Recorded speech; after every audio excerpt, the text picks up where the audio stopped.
जिंदाबाद जिंदाबाद कांग्रेसचा जिंदाबाद जिंदाबाद जिंदाबाद कांग्रेसचा जिंदाबाद जिंदाबाद जिंदाबाद। तो ये भी पता चला कल कि वो दो रसोइयों की जो वहाँ पे बैठी है महिलाएं, वहाँ पे हमारी माता, उसमें से दो रसोइयों की डेथ भी हो गई है भूख हड़ताल में। मतलब तक बीजेपी के एक भी नेता से, ना सांसद, ना विधायक, ना पार्षद, ना जिला अध्यक्ष, ना ब्लॉक अध्यक्ष, ना छात्र नेता, एक के मुंह से भी अभी कोई इसके बारे में कुछ नहीं आया। तो ये आवाज कब उठाएंगे? हम लोग भी कभी सोचते थे, पढ़ते थे कि हम लोग भी अगर ज़्यादा नंबर लाएंगे तो हमको भी हेलीकॉप्टर पे घूमने मिलेगा।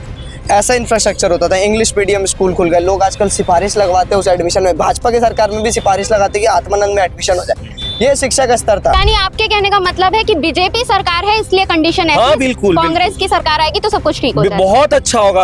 उसको 66 रुपए पर दिन का कुछ भी नहीं मिलता। और अगर अब इसके आगे की बात है कि क्या होगा, इसके आगे वो होगा जो भाजपा ना अब तक देखी है ना देखेगी। ये तपली बजा के उनको सुनाना चाह रहे हैं। अगर वो नहीं सुनेंगे गूंगी बैठ सरकार, तो इससे बड़ा उग्र आंदोलन होगा। और शिक्षा पे ध्यान देना स्टार्ट कर दीजिए। गजेंद्र यादव जी, आप इस जिले के मंत्री हैं।